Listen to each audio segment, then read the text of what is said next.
বিষয় গরলময় তাতে মানুষ সুখচয় সেনা সুখ দুঃখ করি জানো।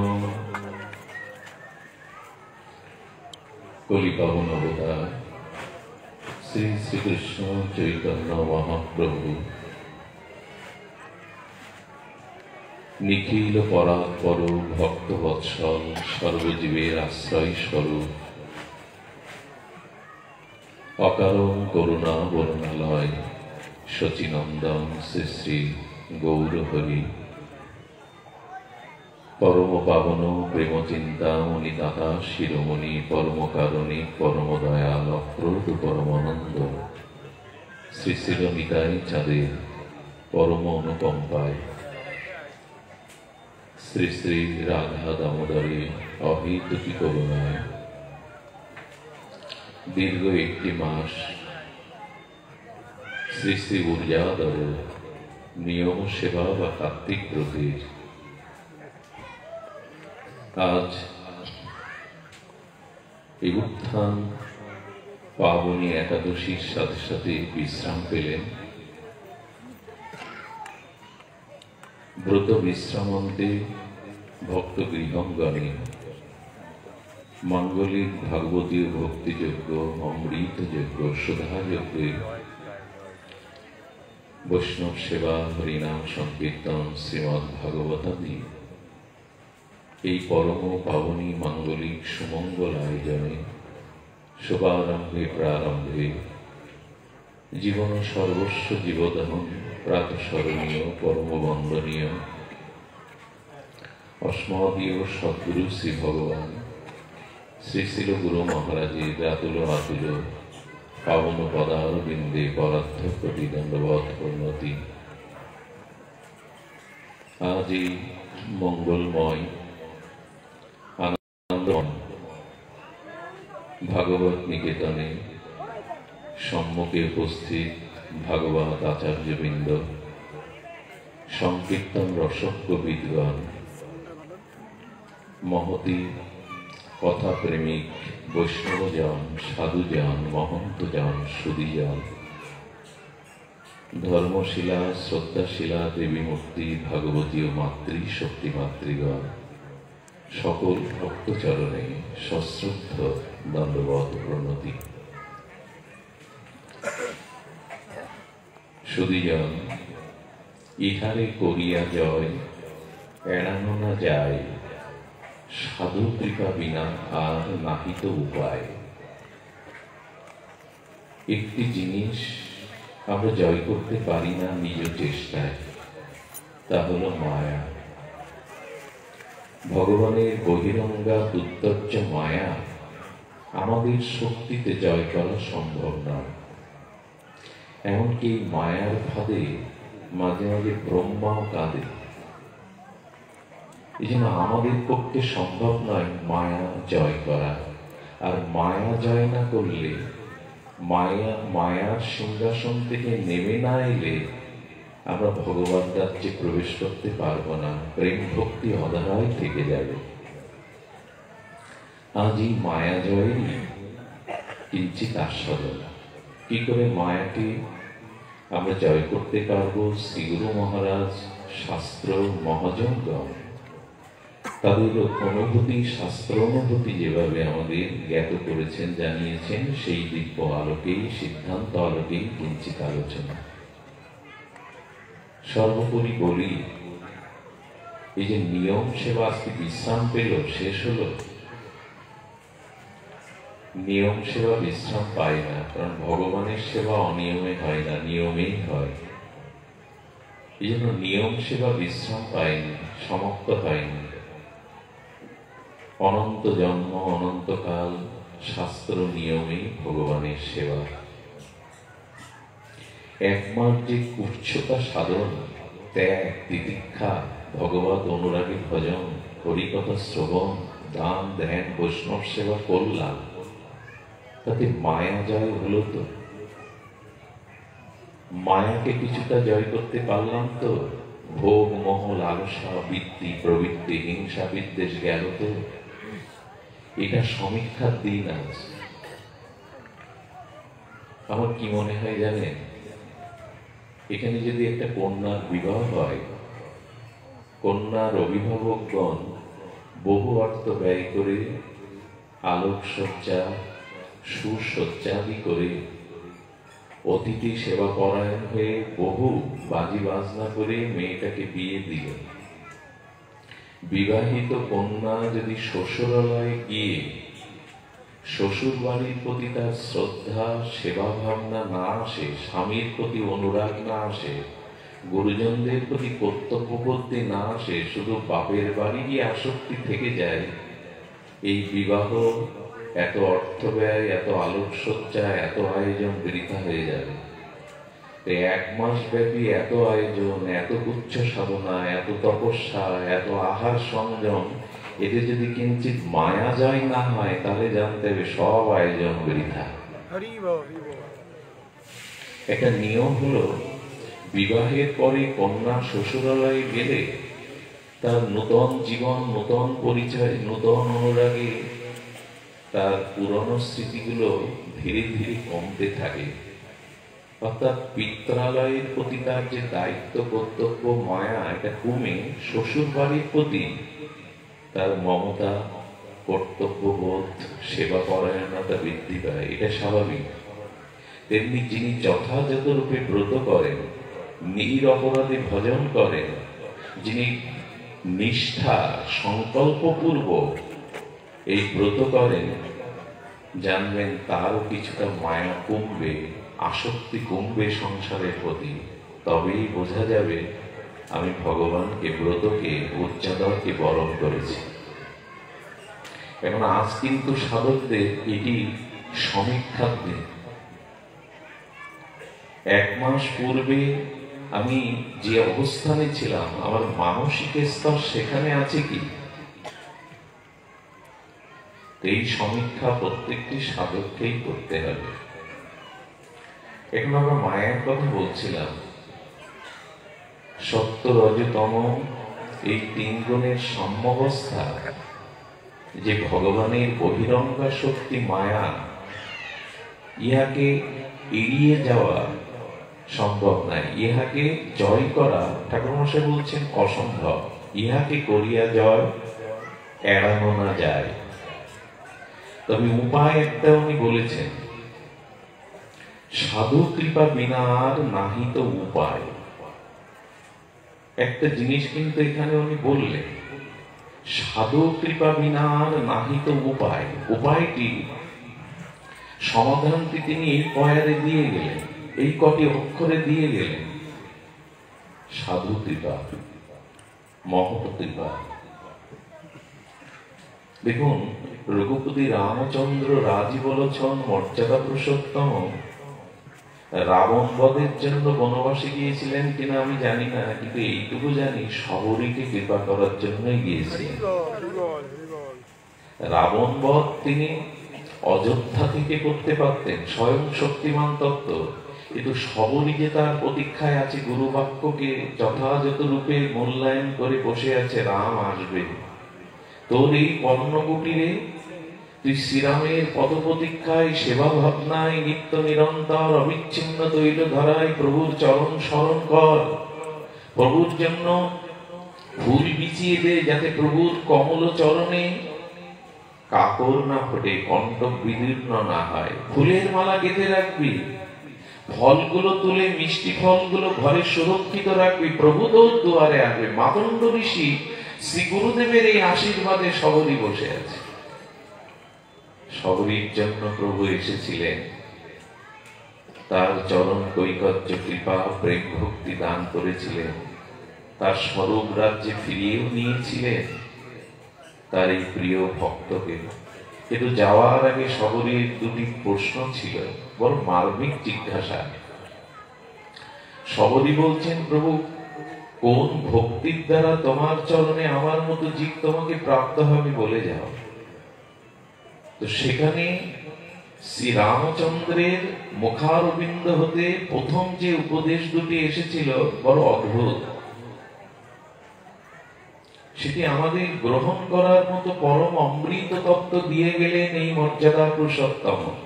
শবরীকে দিয়ে জগৎবাসীকে বলছেন প্রথম ভগতি সন্তনকা সংজ্ঞা, দ্বিতীয় মম কথা প্রসঙ্গা। এরকম সব মায়া জয় করার উপায়, প্রেম ভক্তি প্রাপ্তির পরম উপায়। প্রথম ভগতি সন্তনকা সংজ্ঞা, বললেন হে শবরী, আমার এই মহাবাণী জগৎজীবকে জানিয়ে দাও যে মায়া দূরীভূত করে প্রেম ভক্তি পাওয়ার প্রথম সর্বশ্রেষ্ঠ সর্বোত্তম উপায় হলো সন্তনকা সংজ্ঞা, অর্থাৎ সাধু সঙ্গ। বিশুদ্ধ ভজনানন্দী স্বজাতীয় স্নিগ্ধ এই জাতীয় বিশুদ্ধ নিরপরাধ চিত্ত নিষ্কপট চিত্ত নিষ্কাম ভজনে ব্রজ ভজনে রস ভজনে রত যে সাধু তার সঙ্গ করো। প্রথম ভগতি সন্তনকা সংজ্ঞা, কেন প্রথমেই ভক্তির এই সংজ্ঞা দিলেন? আর একটি জিনিস বলি, যে যেমন যে সাধুর সঙ্গ করে যেমন সাধু তার মধ্যে তজ্জাতীয় ভাব প্রকাশ হয়। যে যেমন স্তরের সাধু সঙ্গ করবে তার মধ্যে তজ্জাতীয় ভাবই সংক্রামিত হবে। সাধু সঙ্গ বলেছেন সব নিখিল শাস্ত্রের এই মহাবাণী, মহৎ কৃপা মহৎ সঙ্গ। এখন দেখুন এই সাধু সঙ্গের দ্বারা কেন আমরা মায়াকে এড়াতে পারবো? কারণ যে যার সঙ্গ করে তার অন্তরের অনুভূতির ভাবনাটা সংক্রামিত হয়। যেমন কেউ যদি রাগ বাড়াতে চান, কার সঙ্গ করতে হবে জানেন? কথায় কথায় রেগে যাবেন, যদি রাগ বাড়াতে চান সঙ্গ করতে হবে মূর্খ লোকে। যারা আকাট মূর্খ, এদের সঙ্গ যত করবেন আপনার রাগ বাড়বে। আচ্ছা, আপনি যদি বুদ্ধি কমাতে চান কার সঙ্গ করবেন? আপনার বুদ্ধি ধীরে ধীরে কমবে। কার সঙ্গ করলে? বলো, খাদ্যের সাথে অধিক সঙ্গ করলে। বেশি খেলে বুদ্ধি কমে। খাদ্যের সাথে যত বেশি 3 বেলার জায়গায় 6 বেলা সঙ্গ করবেন, শুধু খেতে থাকবেন, আপনার বুদ্ধি কমবে। আচ্ছা, অর্জুন এবং ভীম এরা তো সহ ভাই। অর্জুনের যে বুদ্ধিদীপ্ততা, ভীমের ততোধিক বুদ্ধি নাই। ভীমের গায়ে বল আছে কিন্তু বুদ্ধি কম। অধিক খায় কিনা? ঋষি বলছেন যারা অধিক ভোজন করে, ভজন না অধিক ভোজন করে, এদের বুদ্ধি কমে। আচ্ছা, যদি লোভ বাড়াতে চান, এই সবকিছু সঙ্গ থেকে আসে। যদি লোভ বাড়াতে চান তাহলে ধন ঐশ্বর্য টাকার সঙ্গ বেশি করতে হবে। যত টাকার সঙ্গ করবেন তত আপনার লোভ বাড়বে। অর্থের সঙ্গ যত করবেন তত আপনার লোভ বেড়ে যাবে। যদি কাম বাড়াতে চান তো পর স্ত্রী অন্য স্ত্রীর সাথে বেশি করে বাক্যালাপ করুন, কথা বলতে থাকুন, মিশতে থাকুন। পর স্ত্রীর প্রতি অধিক কথা বলা মনের অধিক আসক্তি। যত আসক্তিতে তার সঙ্গ করতে থাকবেন কাম বেড়ে যাবে। ঋষিরা জানিয়েছেন যে যার যেমন সঙ্গ করে তৎ বিষয় সংক্রামিত হয় তার মধ্যে। শুধুজন এমনি যে যত বিশুদ্ধ নির্মল চিত্ত ভজনানন্দী নিষ্কপট সাধুর সঙ্গ করে তার মধ্যে মায়া দূরীভূত হয়ে প্রেম ভক্তিও বেড়ে যায়। সাধু সঙ্গ করলে প্রেম ভক্তি বেড়ে যায়, সংক্রামিত হয়ে যায়। মায়া জয়ের প্রথম উপায় হলো, ভজনের প্রথম উপায় হলো প্রথম ভগতি সন্তনকা সংজ্ঞা। সাধু কৃপা বিনা ইয়ার নাহিত উপায়। একটা উপায় বলে দিয়েছেন, এই হলো চরম পরম উপায়, এই হলো সিদ্ধান্ত, সাধু কৃপা। এই জন্য বিশুদ্ধ সাধু সঙ্গ করবেন। যেমন সঙ্গ হবে তেমন রঙ্গ হবে আপনার জীবনে। সুধীজন, এই জন্য ঘরে ঘরে ইচ্ছা মতো সব সময় সঙ্গ করতে গেলে বিবেচনা রাখতে হবে, শাস্ত্র নিরিখে সঙ্গ করতে হবে। নাহলে বিপদের সম্ভাবনা আছে, পতনের সম্ভাবনা আছে, সংক্রামিত ব্যাধি। এই জন্য দেখবেন ঠাকুর হরিদাস যেদিন লক্ষ্যহীরাকে কৃপা করলেন, ওই দিন জঙ্গল ছেড়ে দিয়েছিলেন বেনাপোল। আচ্ছা, আরো 2 দিন থাকতে পারতেন না? যে মা তুমি ওই কুটিরে বসে নাম জপ করো, আমি এই কুটিরে বসে হরি হরি করি, হরে কৃষ্ণ জপ করি 3 লক্ষ। কিন্তু উনি জানতেন লক্ষ্যহীরাকে উদ্ধার করলে কি হবে, ও প্রকৃতি, আমি পুরুষ। এই জঙ্গলে একই সাথে সহবস্থান করা শাস্ত্র বিরুদ্ধ, ভক্তি বিরুদ্ধ। তাই ওকে আশীর্বাদ করে যার চরণে স্পর্শে, যার অঙ্গের নির্মল ভক্তির বাতাসে লক্ষ্যহীরার মতো রমণী তার চিকন চাচর কেশ মণ্ডন করে একটা তুলসী পাতা পেয়ে 1 লক্ষ কৃষ্ণ নাম করে ওই মাধবী তলায় বসে আছেন, তার শক্তি কেমন। তিনি ত্যাগ করছেন, একই সাথে নারী পুরুষ একই জঙ্গলে শিষ্য গুরুদেব থাকা উচিত নয়। এরকম ত্যাগী গুরু না হলে কি লক্ষ্যহীরার মতো ত্যাগ আসে? আপনারা দেখবেন প্রাতঃস্মরণীয় পরম বন্দনীয় শ্রী মুরারি মোহন দাস বাবাজি মহারাজের আশ্রিত যারা, প্রায় তাদের মধ্যে সেবা ভাব, কীর্তন ভাব প্রকট হয়। যার গুরুদেবের যেমন স্তর, যেমন অনুভূতি। আমাদের শ্রী গুরু মহারাজকে দেখবেন তার পরম্পরায় যারা, তারা কোথাও না কোথাও হরিকথা নিয়ে গেছে, উনি হরিকথার মূর্তি ছিলেন। এই নয় যে বাবার আশ্রিতরা হরিকথা বলবে না, কিন্তু তাদের ওই ভাবটাই প্রধান। যার শ্রী গুরু মহারাজ যেমন অনুভূতি সম্পন্ন, যে সাধুর অন্তর যেরূপ অনুরাগে রাঙানো, ত্যাগ দীক্ষা বৈরাগ্য তার মধ্যে তেমনই ভাব আসবে। জঙ্গলে এরকম একটা সুন্দরী রমণী কিসের বলে থাকলো লক্ষ্যহীরা? তখন তো বেনাপোল জঙ্গল। বলে গুরুদেবের ত্যাগ বৈরাগ্যই তাকে রক্ষা করবে। এজন্য সঙ্গ, সবাইকে সম্মান করবেন, সবাইকে মালা চন্দন দিবেন, সবার প্রতি প্রসন্ন দৃষ্টি রাখবেন, দোষ দৃষ্টি রাখবেন না, কিন্তু সঙ্গ সকলের করা যাবে না। যে যেমন তার সঙ্গ করলে তত্ত্ব ভাবই আপনার মধ্যে প্রকাশ হবে। এই জন্য এখানে একটু বলা উচিত যে সাধু কৃপা বিনা হবে না, এড়ানো যাবে না মায়াকে। এই জন্য যে ত্যাগ ও তিতিক্ষা প্রধান, বিরক্তি, সাধুর সঙ্গ করলে ওই ভাব আসবে, তখন আপনি মায়ার স্বরূপকে বুঝতে পারবেন। খুব মার্মিক কিছু কথা স্মরণে এলো। এই মায়ার সংসারে সুখ নাই, এই সিদ্ধান্তটি আজ এখনই নিয়ে নিন। সুখ নাই কবুয়ে সংসারে, সুখ আছে মায়া ওপারে। গুরু মহারাজ তার প্রবচনে এই কথাগুলো বহুবার আস্বাদন দান করেছেন। ভরিদা হয়ে এই মহাবাণীর দাতা শিরোমণি তিনি। সুখ নাই কবুয়ে সংসারে, এইটাকে মেনে নিন না, এই সিদ্ধান্তটা এখনই নিন না যে সংসারে সুখ নাই। আচ্ছা, শাস্ত্র কি বলেছে? সংসারে সুখ নাই, এটি কিভাবে মানব? একটি দৃষ্টান্ত দেই। সংসারে যদি সুখ নামক কোন বস্তু থাকতো, এই ত্রিগুণ মায়ার সংসারে বা মায়াময়তায়, একটা জিনিস লক্ষ্য করুন। 5 চামচ চিনিতে 1 গ্লাস জলে 5 চামচ চিনি মেশালেন, শর্করা। চিনিটা প্রক্ষালন করতে করতে মিশিয়ে দিলেন। এবার এই 5 চামচ চিনি মিশ্রিত জলটা পান করলে মিষ্টি সবার লাগবে না কারো কারো লাগবে? কথা বলুন, সবার লাগবে কিনা? 5 চামচ চিনি মিশ্রিত ওই মিষ্টি জলটা এখানে যারা আছেন সবাইকে খেতে দিলে ওই 5 চামচ একই পরিমাণ মিষ্টি সবার লাগবে কিনা? কারো দিকেও লাগবে? সবার লাগবে, কারণ 5 চামচই আছে। আবার দেখুন, ওইটা পান করতে গিয়ে কেউ বলবে না যে এটা মোটেও চিনি নাই, বা মাত্র 1 চামচ দেয়, যে 5 চামচেরই মতো আস্বাদন মোটামুটি সবাই পাবে। আচ্ছা, যদি এখন না পেয়ে ওই চিনি মিশ্রিত মিষ্টি জলটা 2 ঘন্টা পরে পায়, তখন আর মিষ্টি থাকবে না?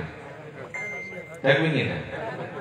যদি সন্ধ্যায় পায়, সকালে জমানো সন্ধ্যায় পায়, মিষ্টি থাকবে কিনা? ফ্রিজে রেখে যদি আগামীকাল পায়, মিষ্টি জল থাকবে, সবাই সমানভাবে আস্বাদন পাবে। ঠিক লক্ষ্য করুন, ওইটি অধিকারী হলে সমান মিষ্টি সবাই উপভোগ করবে, সমানভাবে সবাই পাবে, যে কোনো সময় পেলে সে কোনো সময় মিষ্টির স্বাদ পাবে। এখন সংসারে যে সুখ নাই সেটি জানো কেন নাই? আমরা ছুটছি তো, উল্কার বেগে ছুটছি তো সংসারের সুখের জন্য। বলো নাই কেন? শোনো, সংসারে যদি সুখ থাকতো, বিষয়ে যদি সুখ থাকতো, তাহলে এই সুখ ওই 5 চামচ চিনি মিশ্রিত জলে এখানে সবাই পান করলে যেমন সুখ পেত, তেমন সংসারে সুখ থাকলে সবাই সুখী হতো।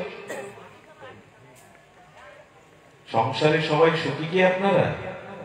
একজন উঠে দাঁড়িয়ে বলুন না, আমার জীবনে কোনো দুঃখ নেই, আমি সুখী, আমি ব্যাসাসন ছেড়ে আপনার পদসেবা করবো সারা জীবন। একজন বলুন উঠে দাঁড়িয়ে। সংসারে যদি সুখ থাকতো সবাই পেত, সবাই তো পায় না। তার মানে এটা আছে মেনে নিচ্ছেন কেন? 5 চামচ চিনি মিশানো জলে সবাই মিষ্টতা পাবে, সংসারে সুখ যদি থাকে সবাই পাবে না। আজ পর্যন্ত কেউ পায়নি। কি করে মানবো যে সুখ আছে? দেখুন, সুখ কোন বস্তুতে, সম্পর্কে, পরিস্থিতিতে নাই। খুব মূল্যবান কথা। যদি ওরা ভালো করে বলতে পারে, ওদের দার্শনিক বিদ্যা আছে, আমি তো মূর্খ, কি বলতে কি বলে ফেলি। আমার জানে, একটু মেনে মানিয়ে নিন, আমার কথাগুলো অগোছালো গুছিয়ে নিন। আপনারা ফুলগুলো আলাদা আলাদা যেমন মালা গাঁথতে হয়, একই সুতা আপনারা ওইভাবে গেঁথে নিন। সেটি হলো সুখ বস্তু, ব্যক্তি, পরিস্থিতি কিছুর মধ্যে নাই। বাড়ি গাড়ি, সম্পত্তি, স্ত্রী, সম্পর্ক, সম্বন্ধ কিছুর মধ্যে নাই। কি করে বলছো কিছুর মধ্যে নাই? মহাজন বলছি শোনো, নেই এই কারণে সুখ একটি আপেক্ষিক তত্ত্ব, এবং কিসে সুখ হবে এটি ঠিক ঠিক করে ওভাবে নির্ণয় করা নেই, কারণ সুখ নাই। কিন্তু আমাদের মনের কল্পনা এবং মনের ভাবনাতে আমরা ওখানে সুখের কল্পনা করে নিই, সুখের ভাবনা করে নিই, আসলে ওটা সুখ নয়। কি করে বোঝায়? দেখুন, একটি দৃষ্টান্ত যদি আমরা একটু আনি, যে সবভাবে একই সাথে সবাই পাবে না, একই রকম ভাবে সবাই উপলব্ধি করবে না, এবং সেই বস্তু ভাবনার দ্বারা, আমার আরোপিত ভাবনার দ্বারা আমি সুখ মনে করি কিন্তু পাই না। ধরুন বিষ্ণুরাম মারা গেছে, বিষ্ণুরাম মারা যাওয়ার পরে বিষ্ণুরামের স্ত্রী শোকে মূর্ছিত হয়ে অজ্ঞান হয়ে পড়ে গেছে। স্বামী তো, পতি দেবতা তো, জীবন সঙ্গী তো। আচ্ছা, ওনার ছেলের কি মার মতো একই শোক হবে? ওনার ছেলে কাঁদছে কিন্তু মার মতো মূর্ছিত হয়ে পড়ে যায়নি। অশ্রু বইছে, কাঁদছে বাবা বাবা বলে, কিন্তু মায়ের মতো অতটা বুকে তার ব্যথা মূর্ছিত হয়নি, মূর্ছা যায়নি। আচ্ছা, ওখানে যদি বন্ধু এসে দাঁড়ায়, বিষ্ণুরাম মারা গেছে, সংসারের সব সুখ দুঃখ উপলব্ধিগুলো একরকম হয় না। এগুলো যার যেমন ভাবনা, সেই ভাবনা যেমন ভাবে ওই বস্তুতে, ওই ব্যক্তিতে, ওই পরিস্থিতিতে যার ভাবনাটা যেমন ভাবে আরোপিত হয়, সে ততটুকু সুখ দুঃখ কল্পনা করে, মনে করে, অথচ না। এজন্য সংসারের সুখ নাই, এই দৃষ্টান্তে আচার্যগণ বলেছেন মৃগ তৃষ্ণা। সংসারে মায়ার সুখকে বলেছেন মৃগ তৃষ্ণা। মৃগ মানে হরিণ। হরিণ মরুভূমিতে চলতে চলতে দেখে ওই বালিগুলোর উপরে অল্প একটু বাতাস লেগে জলের মতো তরঙ্গ দেখা যায়। যেমন বিশ্ব রোডে যখন খুব তপ্ত রৌদ্র, গাড়ি চালাতে গিয়ে দেখবেন যেন জলের ঢেউ বইছে সামনে। তো মৃগয়া হরিণ, তৃষিত হরিণ ছুটতে ছুটতে মরুভূমিতে ওই বালুর উপরে বায়ু তরঙ্গে মনে হয় জলের স্রোত বইছে, ওখানে সরোবর, ছুটে যায়, আরো ছুটে যায়, জল পাবে তো, দেখাচ্ছে জলের মতো, মনে করছে তৃষ্ণা দূর হবে। কিন্তু যত ছুটুক জল পাবে কি, তৃষ্ণা যাবে কি, ছুটতে ছুটতেই মরবে। মানুষ তো এমনি ভাব আরোপিত করে, সুখ আছে এই বস্তুর মধ্যে, এই ব্যক্তির মধ্যে, এই রূপের মধ্যে, এই গাড়ির মধ্যে, এই বাড়ির মধ্যে, অমুকের মধ্যে ভাব আরোপিত করে মৃগয়ার মতো। জলতৃষ্ণা মৃগয়া যেমন সরোবর মনে করে, তরঙ্গ মনে করে, কিন্তু পাই না। আমরাও তেমনি মনে করি এর মধ্যে, ওর মধ্যে সুখ আছে, অথচ বাস্তবে কি এটা পাই না। নেই তো পাবো কোথায়? আরেকটি জিনিস হলো, সকলের আমার সুখানুভূতি দুঃখানুভূতি একরকম নেই। যেমন স্ত্রী মূর্ছিত হয়ে গেল, পুত্র কাঁদছে, তবে মূর্ছিত হয়ে পড়েনি। স্ত্রীর মতো অতটা, প্রেয়সীর মতো, প্রণয়িনীর মতো অতটা তার বুকে ব্যথা আসেনি। বন্ধু এসে কাঁদলো বটে, তার পুত্রের মতো না। পুত্রের মতো কাঁদে। প্রতিবেশী এসে দুঃখ পেল বটে, কিন্তু বন্ধুর মতো না। ইস, মানুষটা চলে গেল। আরেকজন টেলিভিশন দেখছিল, স্ত্রী বলল, শুনেছো ওই যে পাশের বিষ্ণুরাম বাবু মারা গেছেন, উনি কোন বনেগা করোড়পতি দেখছিল। বলছে, হায় হায়, ঈশ্বর তাকে নিয়ে নিল, তো থাক, আর কি করার আছে। কোন বনেগা করোড়পতি কিন্তু বন্ধ হয়ে গেল। ওর শোক কি একরকম?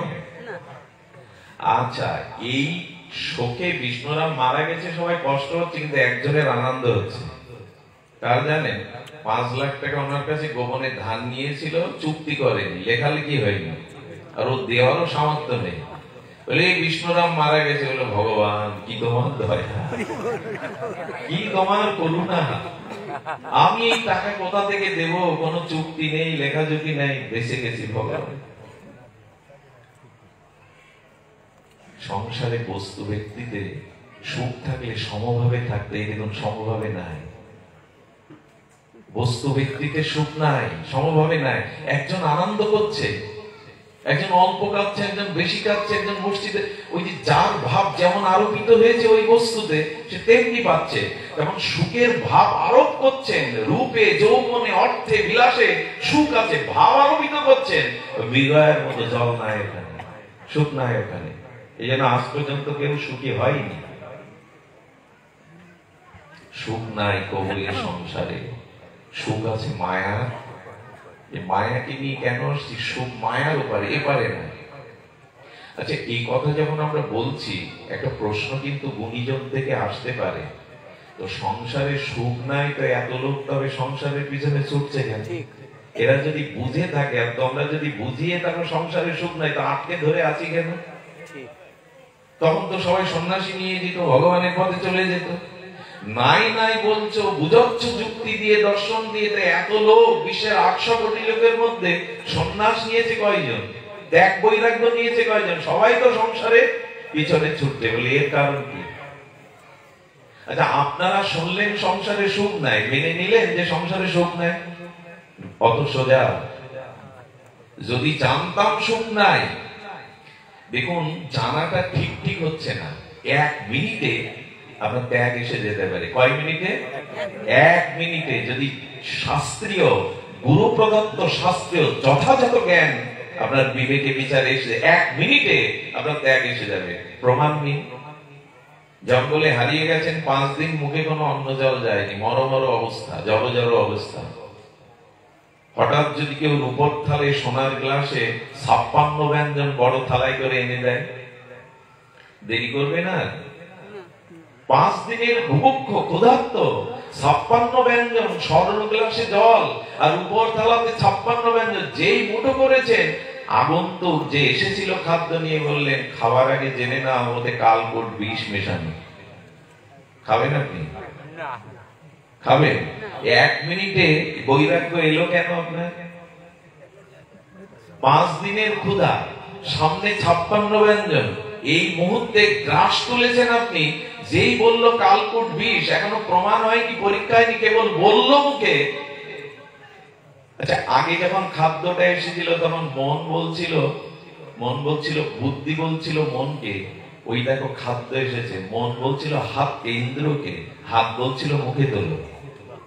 দেখুন, যেই বলল বিষ আছে, তখন বুদ্ধি বলল মনকে ওতে বিষ, মন বলল হাতকে, হাত সরিয়ে নাও, হাত বলল মুখে, আর 1 মিনিটেই বৈরাগ্য।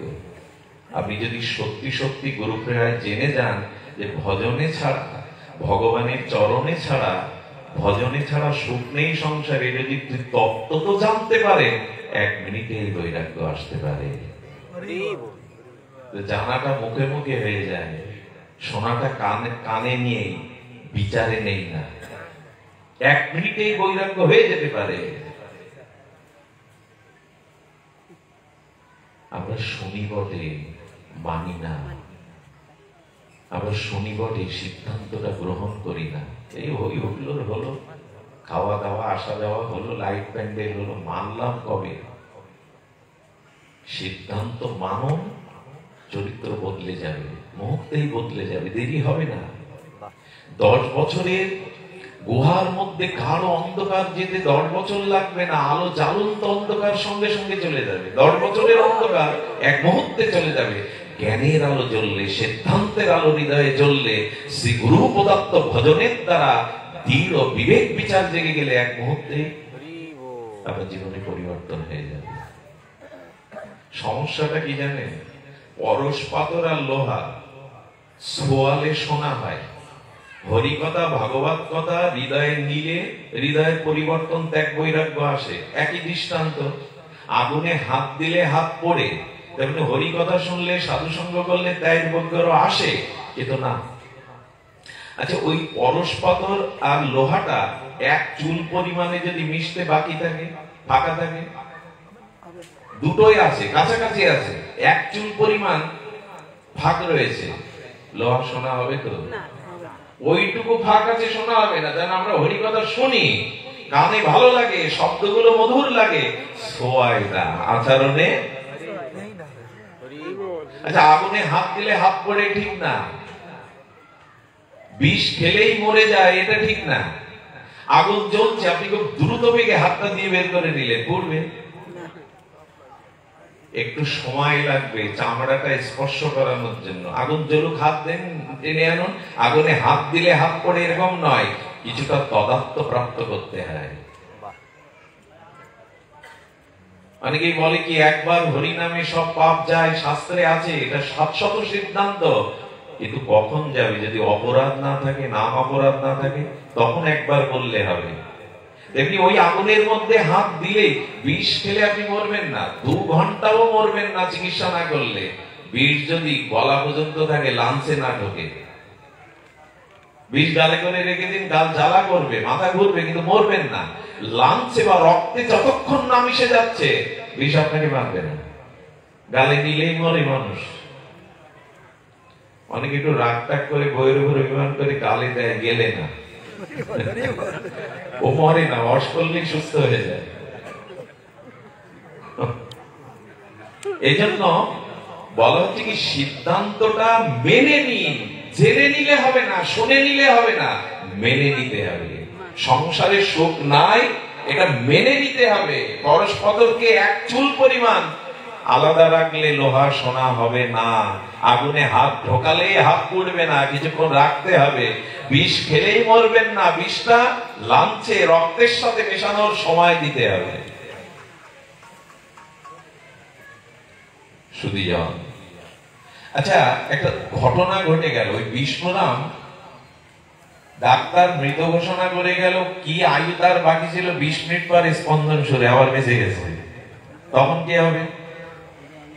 তখন স্ত্রী যেই শুনলো অতি দেবতা ভগবান পায়ে ঠেলে দিয়ে গেছে, ওনার মূর্ছা চলে গেল, উনি চেতন ফিরে পেলেন। হে ঈশ্বর, তুমি বড় কৃপাময়। সঙ্গে সঙ্গে আবার ওনার, দেখুন, ব্যক্তি বস্তুতে অনুভূতি এক এক রকম, যার যেমন ভাব আরোপ করেছে, একই রকম শোক হওয়া উচিত ছিল একটা মানুষ মারা গেছে। আবার যখন বেঁচে গেল, তখন এক একজনের অনুভূতি আবার এক এক রকম। স্ত্রী যতটা সুখ পেল, ঈশ্বরের কাছে হাত তুলে পরমানন্দে দয়াময় করুণাময় বলে প্রেমের জল ফেলছে। ছেলেটার চোখে আগে জল ছিল, তবে জলটা উষ্ণ, কামনা বাসনা শোকের জলটা গরম হয়, আর কৃষ্ণ বলে কাঁদলে সেই জলটা শীতল হয়।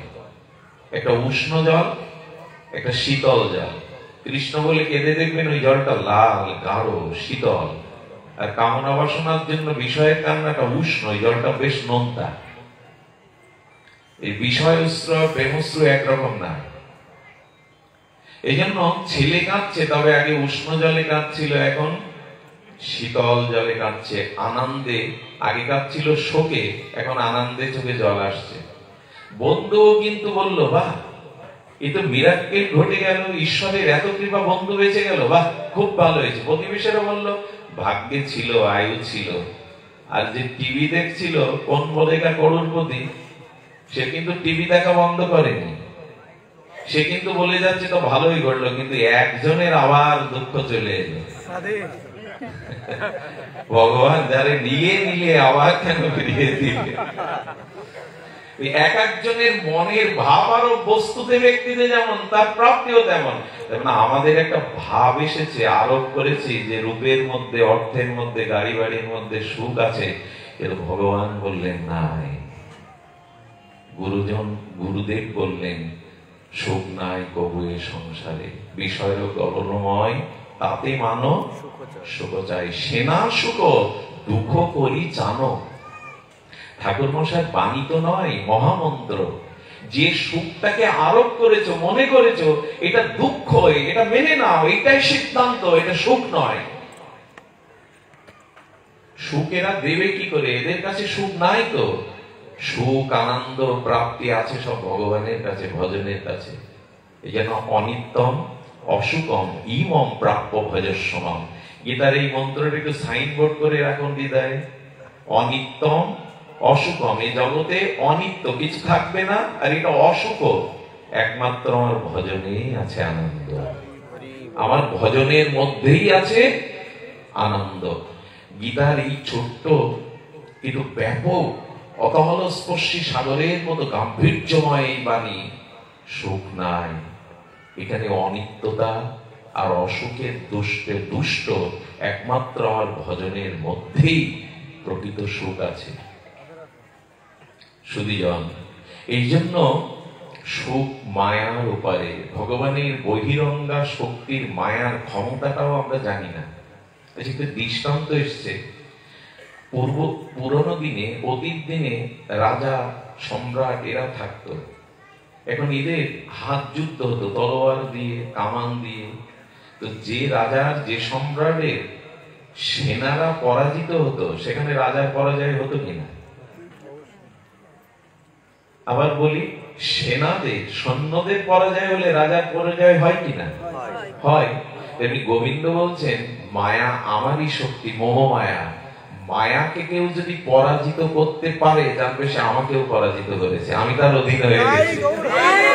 যদি সেনা পরাজিত হয়, তো রাজা পরাজিত হয়ে গেল। তো গোবিন্দ বলছেন, মোহ মায়া, মায়া আমারই শক্তি, এই জন্য এত প্রবল, সবাইকে ভুলিয়ে রেখেছে। এখন গোবিন্দ বলছেন, মায়াকে যে জয় করতে পেরেছে, জানবে সে আমাকে, সম্রাট হেরে গেছে, সেনা হেরে গেছে, মানে কারণ মায়া গোবিন্দেরই বহিরঙ্গা শক্তি। এই জন্য গোবিন্দ বলছেন, আমি ভক্তের অধীন হই কেন, ভক্তের কাছে পরাধীন হই কেন? কারণ সে মায়াকে জয় করে। আর মায়ার ক্ষমতা নারদ একবার দেখেছিল। নারদ একবার দেখেছিল মায়ার কি বহিরঙ্গা, মায়ার কি বিচিত্র ক্ষমতা। গোবিন্দ নারদকে একটু মায়া দেখাবেন। জঙ্গলে যেতে যেতে বললেন, নারদ পিপাসা লেগেছে, জল এনে দাও। নারদ সরোবর খুঁজতে গিয়ে দেখে মায়া নির্মিত ভগবানের সরোবরের পাশে অট্টালিকার সুন্দরী যুবতী দাঁড়িয়ে। নারদের মতো, যার গায়ে বাতাস লাগলে ধ্রুব প্রহ্লাদেরও ভক্ত হয়ে গেছে।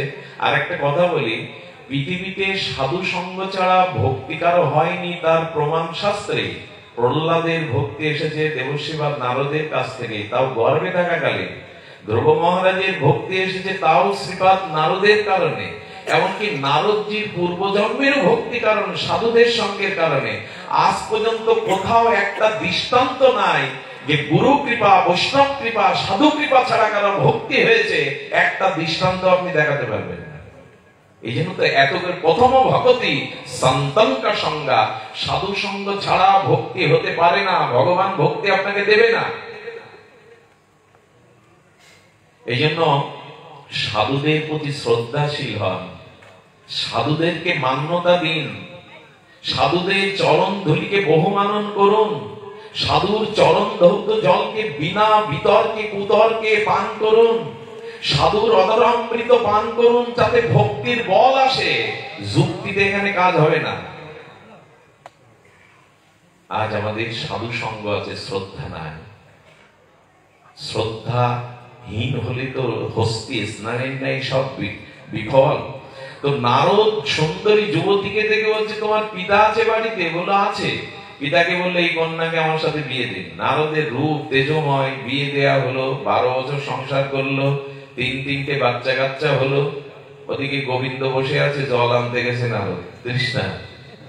12 বছর পর গোবিন্দ বললেন নারদকে, এইবার ফেরানো যাক, দেখানো যাক যে আমার মায়ের ক্ষমতা কি।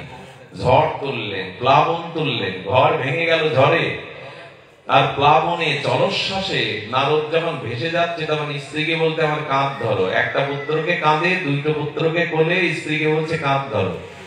জলের বিপরীতে চলতে গিয়ে কাঁধ থেকে ছেলে ভেসে গেল, কোল থেকে 2টো ছেলে ভেসে গেল, স্ত্রী ভেসে গেল। হাই হাই করে কপাল চাবড়াচ্ছে। হঠাৎ দেখছে গোবিন্দ সামনে, পদ্মা সরিয়ে নিয়েছে গোবিন্দ। আরে নারদ, 2 মিনিট আগে তোমাকে জল আনতে পাঠালাম, তো তুমি কোথায় গিয়েছিলে? বলো, তার মানে আমি তো সংসার করলাম, 3 ছেলে মেনে বাড়ালাম, তার আবার মরেও গেল, ভেসে গেল 12 বছর। বলে, হ্যাঁ গো, আমি তো এক মুহূর্তেই আগে তোমাকে পাঠিয়েছিলাম। নারদ প্রণাম করে বললেন, ধন্য তোমার মায়ার ক্ষমতা প্রভু, ধন্য তোমার মা। আমরাও ঠিক মায়াকে চিনতে পারছি না। আমার করতে গিয়ে রূপ বিষয় লালসায় মোহিত হয়ে বুঝতে পারছি না। বুঝবো কি করে? মায়াতে মোহ এলে ভ্রমরের মতো হয়। ভ্রমরের দন্তের শক্তি কেমন জানেন? বাড়ির বড় বড় কাঠের গুড়িগুলো দরজার ওই 1 ইঞ্চি পুরো কাঠগুলো ভেদ করে দেয়, দেয় না? কালো ভ্রমর দাঁত দিয়ে কেটে কেটে। ওই ভ্রমর যখন পদ্ম ফুলের উপরে মধু পান করতে বসে, মত্ত হয়ে যায়। সূর্য অস্তমিত হলে ওই সূর্যের কিরণ যখন আর পড়ে না, তখন পদ্মের স্বভাব হলো আবৃত হয়ে যায়। পরের দিন সকালে সূর্য উদয়ে, সূর্য কিরণে আবার পদ্ম প্রকাশ হলে দেখা যায় ওর মধ্যে ভ্রমর মরে পড়ে রয়েছে। ভ্রমরকে এখন আমরা প্রশ্ন করব যে, দাঁত দিয়ে কাঠের ঘুড়ি ভেদ করো, আর পদ্মের পাপড়ি স্তিমিত হলে ওই কোমল পাপড়ি কেটে বাঁচবার জন্য বেরিয়ে আসতে পারোনি? ওর উত্তর কি জানেন? ওই মধু গন্ধে, মধু আস্বাদন করতে গিয়ে আমি এত মোহিত হয়ে গেছিলাম, আমার নিজের শক্তির কথা আর মনে ছিল না, এই জন্য ফুলের পাপড়ির আঘাতে মরে পড়ে রয়েছে। আমরাও জানি না, এই মায়ার আসক্তি আমাদের ওইভাবে পুনঃ জন্ম, পুনঃ মৃত্যু, পুনঃ কর্মফল ভোগ করাচ্ছে। তো ব্রত করলাম, সাধু সঙ্গ করলাম, হরিকথা শুনলাম, কিন্তু মায়ার গায়ে হাত পড়লো কই? যেথা কৃষ্ণ সেটা নাই মায়ার অধিকার।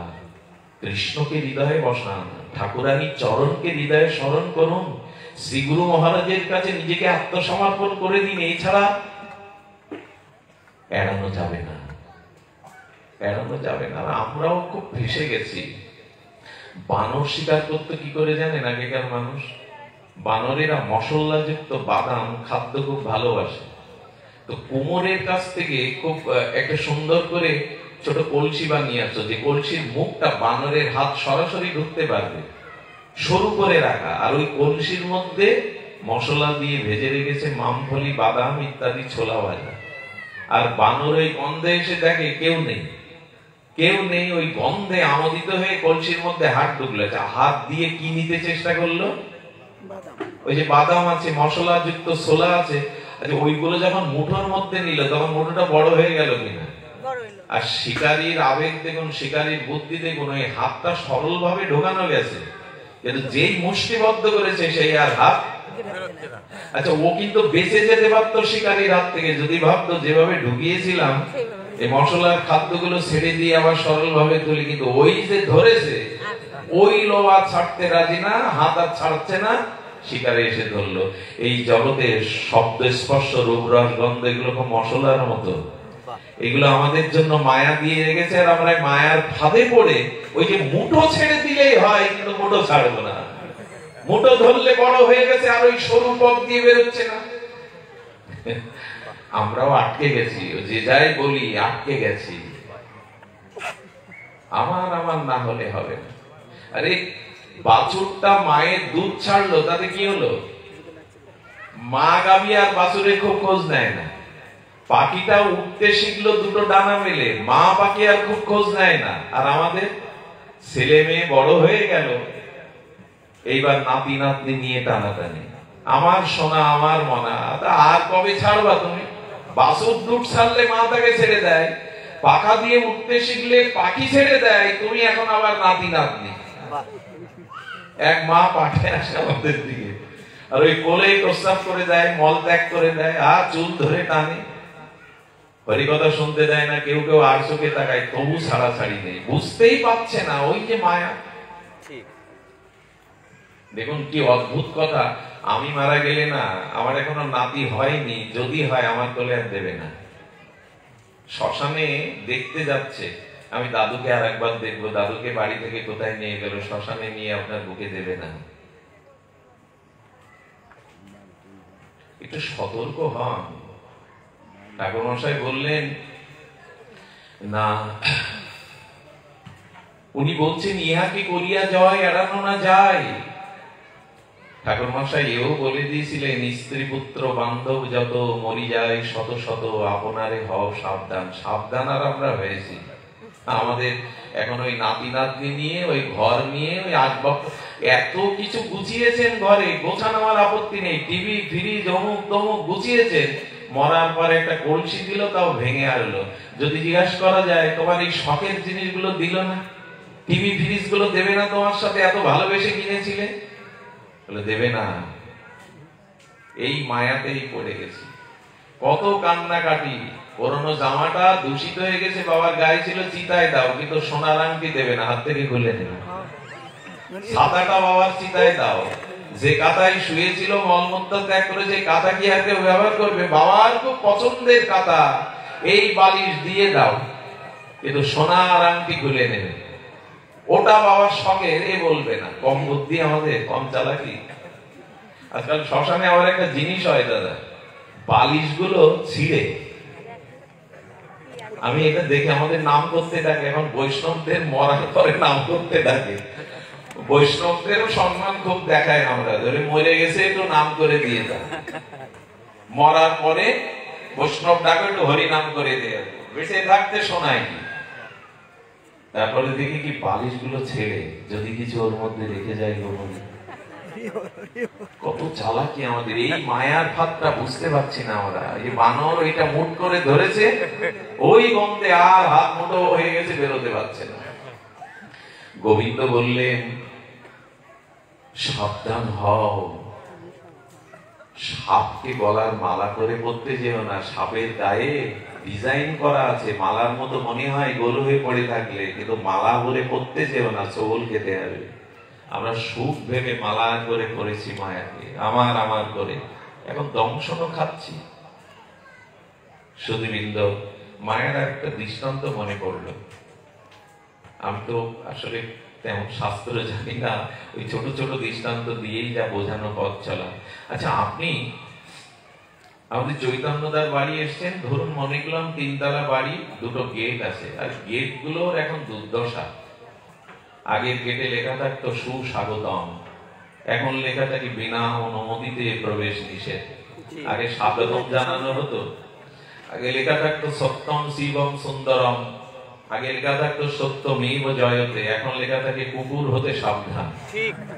মানুষকে এখন ভয় দেখানো হচ্ছে কুকুরের দ্বারা। ভালো, কুকুর হতে সাবধান। কুকুর আছে চৈতন্য বাবুর বাড়ি, আমি দেখা করতে এসেছি, বিশেষ করে যেই গেট নাড়া দিয়েছি, সিংহের মতো টম, কুকুরের নাম হয়তো টম, সিংহের মতো গর্জন, আর আমার কুকুরের ভয় বেশি, ঢুকতে পারলাম না। ওর পেছনের গেট দিয়ে যখন যেতে গেছে, ওইখানে দরজা একটু গেট নাড়লেই ওখানে আবার সেই সিংহের মতো। আচ্ছা, চৈতন্য বাবুর সাথে দেখা করার কোন সুযোগ দেবে না। অনেক বিফল মনোরথ হয়ে খুব প্রয়োজন, তখন একটু দূরে সরে সে চিৎকার করে হাত বাড়িয়ে রাখছে, চৈতন্য বাবু, চৈতন্য বাবু বাড়ি আছেন? চৈতন্য বাবু আমি প্রবেশ করতে পারছি না। জোরে জোরে চিৎকার করে ডাকছেন। চৈতন্য বাবু ছাদ থেকে এসে দেখছেন আমি নিচে, বলো ও কুকুরের সমস্যা, আসুন এইবার। গেট খুলে দিয়ে টমকে বলছে, টম এসো আমার কাছে এসো। যেই মালিক ডেকেছে টমকে, টম গিয়ে ওনার পায়ের কাছে বসে পড়েছে। এবার আসুন দাদা, আর বাধা নেই। কি বলতে চেয়েছি? গোবিন্দ বলছেন, হাত তুলে একবার হা গোবিন্দ বলে আমায় ডাকো, আমায় ডাকো। যে মায়া তোমাকে ঢুকতে দিচ্ছিল না, আমার কাছে আসতে দিচ্ছিল না, আমায় ডাকো। আমায় ডাকলেই মায়া আমার তো আর তোমাকে বাধা দেবে না। গোবিন্দ তোমার হলাম যদি বলে একবার, মায়া বন্ধ হইতে তাকে গোবিন্দ করে। একবার যদি ওইভাবে ডাকতে পারেন, চৈতন্য বাবু এসে কুকুরটাকে সামলালো, আর বাধা দিল না। এবার রাধারানীকে একবার ডাকলে আর মায়া কি করবে? ভগবানকে ডাকুন, তাকে স্মরণ করুন, মায়া আসতে পারবে না। কি অদ্ভুত দেখুন, মায়া আপনাকে করুণা করতে পারে না। যেমন ছায়া, মায়া কায়া কেতু। দার্শনিকরা বলছেন আপনার দেহের ছায়া পড়েছেন, দেখুন এখানে হাতের ছায়া পড়েছে। আচ্ছা, হাতের ছায়াতে আঘাত করলে ছায়ার ব্যথা লাগে? লাগে কি? ক্ষুধা তৃষ্ণা ছায়ার আছে না কায়ার আছে? দেহের আছে। একটু পরে তো প্রসাদের ক্ষুধা লাগবে, ছায়ার লাগবে তো? ছায়াকে পেটালে কি হবে? ওর ব্যথা লাগবে তো? যেমন মায়া আমাদের প্রকৃত কল্যাণ বোঝে না, ওর দরদ নেই, ওর অনুভূতি নেই। ভগবানের আছে, ও আমাকে ডাকছে।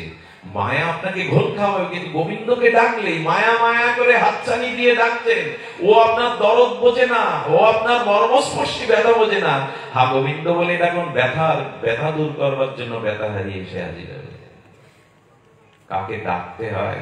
সারাটা দিন মুখে খই ফোটে, কত কথাই বানিয়ে দিই। এক জায়গায় চায়ের টেবিলে বসলে রাজনৈতিক আলোচনা, সামাজিক আলোচনা, আর বিষয়ী লোক তো বসলে ব্যবসায় এবছর কটা বাড়ি কিনেছে, ক বিঘা জমি কিনেছে, সেজো জামাই প্রফেসর, মেজো জামাই ওসি, একেবারে দেখুন বন্ধ হবে না, বেড়ে যাবে।